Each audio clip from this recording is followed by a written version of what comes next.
just stand on the chair and holler. I think we're okay there. Thank you, Ron, and thank everyone here for coming out on a snowy evening. It's been a fairly anxious few days, as you can imagine, not knowing whether or not we'd have 4 or 5 people here or this lovely crowd we have. I want to thank Ron and Megan for working so hard on this book and putting up with me and my vagaries. I'm sure they had some quiet conversations among themselves. And that was a hard work for them, and we finally got it out, and thank them for all their work.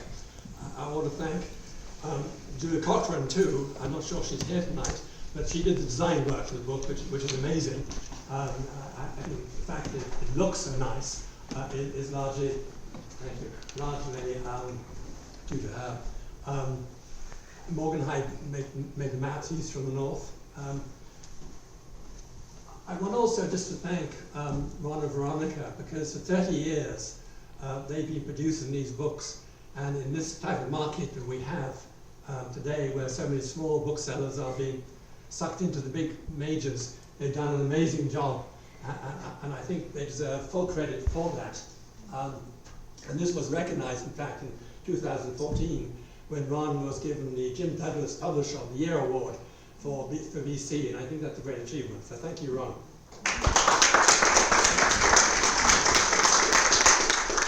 There have been other people on this journey who've been very helpful.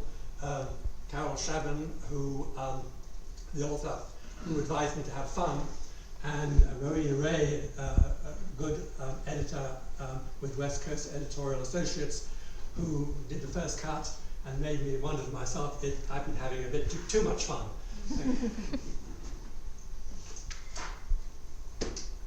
I particularly want to thank my family and Alice for all her support and encouragement, and also for a fine editor's pencil. She has a school teaching background, and I certainly felt the benefit of that when she went through the book. And my son Stephen and Peter and daughter-in-law Annika have been also very, very supportive and very, very helpful. I really want to acknowledge the help they've given to me in this. What I'm going to talk about, I'm going to just cover his life and accomplishments in bullet form, so you get an idea of the nature of this person and what he has done. Because I think many of you know the name, but perhaps don't know much more than that about him. And indeed, there's not much known about him until this point in time.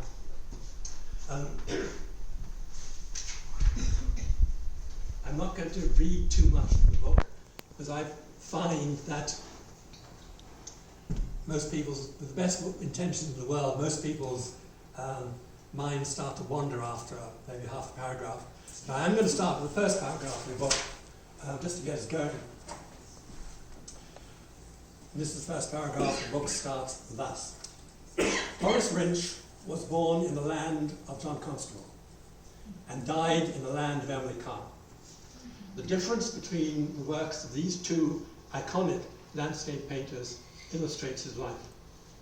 One was an apostle of nature and of the beauty inherent in the English countryside. The other was a painter of the forests and villages of the First Nations on the Skeena River in northern British Columbia. One was 19th century Romanticism, the other 20th century Post-Impressionism. Horace moved from Constable's settled pastoral East Anglia with its soft greens and open skies, its flat arable lands and marshy inlets, to the raw, unsettled frontier reflected in Emily Carr's paintings, with its mountains, dark mysteries, and totem poles. From the farm, with its age-old villas moving in tune with the seasons, he moved to the angularity of life in a mission hospital.